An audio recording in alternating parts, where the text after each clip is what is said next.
আজ আপনাদেরকে খুবই সিম্পলভাবে ডালের হালুয়া বানিয়ে দেখাবো। আর এই ডালের হালুয়াটা যে খেতে এতটা টেস্টি তা আপনারা বানিয়ে না খেলে বিশ্বাসই করবেন না। ঘরে একবার হলেও ট্রাই করবেন, তারপর আমাকে অবশ্যই কমেন্ট করে জানাবেন।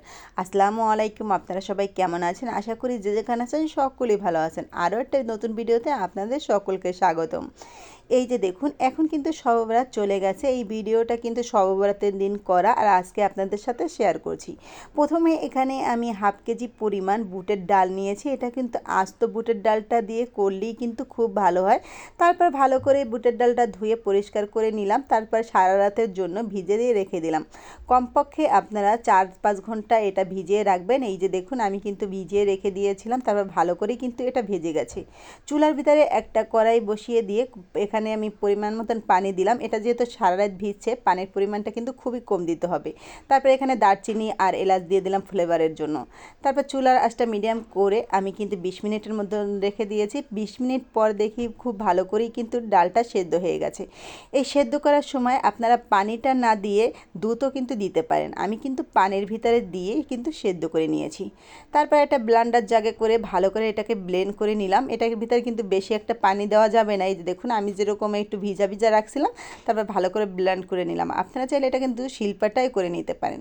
তারপরে এখানে কিছুটা ঘি দিয়ে দিলাম। সয়াবিন তেল দিয়ে করলে কিন্তু বেশি একটা ভালো লাগে না, ঘি দিয়ে করলেই কিন্তু এটা খেতে খুবই ভালো লাগে। তারপরে ঘিটার ভিতরে কিন্তু আমি এই ডালটা দিয়ে দিলাম। আপনারা যে কোনো তলা যেহেতু ভারী থাকে সেরকম কড়াই নিয়ে নেবেন। এই যে দেখুন, আমি যেহেতু ফ্রাই প্যান নিলাম, এর জন্য কিন্তু নিচে লেগে যাবে না। আর হালুয়াটা করতে কিন্তু অনেকই কষ্ট হয়। এটা কিন্তু যার বেশি ধৈর্য আছে সেই কিন্তু করতে পারে। তারপরে একটুখানি কালারের জন্য সামান্য একটু জর্দা রং দিয়ে দিলাম। আপনারা চাইলে এটা স্কিপও করতে পারেন, আমি কিন্তু এটা সুন্দর কালারের জন্যই দিয়ে দিলাম।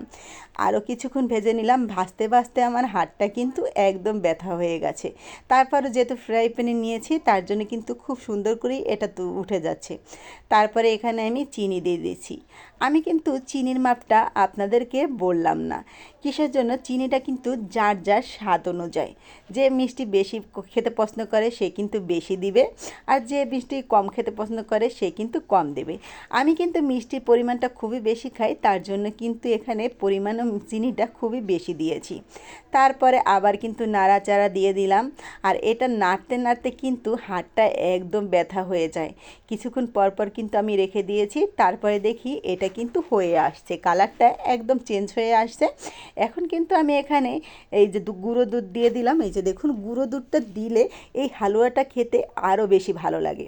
তারপরে দেখি তলা থেকে উঠে উঠে আসছে। এই পর্যায়ে বুঝতে হবে যে হালুয়াটা হয়ে গেছে। এই যে দেখুন, এটা যেহেতু স্কিপ করে করে আপনাদের দেখাইছি, তার জন্য কিন্তু পরিশ্রমটা আপনারা বুঝতে পারেন না। কিন্তু হালুয়াটা বানাতে যে কতটা পরিশ্রম তা যে বানায় সে বুঝতে পারে। তারপর নিয়ে আসলাম। এই যে দেখুন, আমি কিন্তু খুব সহজেই আজকে এইটা দিয়ে ডিজাইনটা করব। আর অনেকেই কিন্তু বুফরির মতনও কাটতে পারে, আর আমি কিন্তু এটা দিয়ে ডিজাইনটা করব। এটা কিন্তু কালকে আমি 10 টাকা দিয়ে কিনে আনছি, আর আজকে এটা দিয়ে ডিজাইনটা করব। আর এটা দিয়ে ডিজাইনটা করলে খুব সহজেই কিন্তু হয়ে যায়। একটু গরম গরম অবস্থায় ওই মোলটার ভিতরে আমি একটু ঘি ব্রাশ করে নিয়েছি। তারপরে কিন্তু এটা দিয়ে দিয়েছি, আর খুব ইজিলি কিন্তু এটা হয়ে গেছে। আর দেখতেও যে এতটা সুন্দর লাগতেছে, আমি এটা দিয়ে আর কখনো করিনি। এই কিন্তু ফার্স্ট টাইমের মতন করলাম। এই যে দেখুন কতটা সুন্দর হয়েছে। এখন কিন্তু একটু নরম নরম লাগছে, কিন্তু কিছুক্ষণ পর এটা কিন্তু অনেক শক্ত হয়ে যাবে। এই যে দেখুন, এখন কিন্তু এটা অনেক শক্ত হয়ে গেছে। তারপরে আমি এটা কিন্তু বাটিতে রেখে তারপর নর্মালে রেখে দিব। নর্মালে রেখে এটা কিন্তু 1 সপ্তাহের মতন খাওয়া যাবে। আর এটা তো আমাদের ঘরে সবাই অনেক পছন্দ করে। এই যে দেখুন কতটা সুন্দর হয়েছে। আজকের ভিডিওটা যদি আপনারা ফেসবুক পেজ থেকে দেখে থাকেন, তাহলে অবশ্যই আমার চ্যানেলটা ফলো করে দিবেন। ইউটিউব চ্যানেল থেকে দেখে থাকলে অবশ্যই সাবস্ক্রাইব করে দিবেন। আল্লাহ হাফেজ।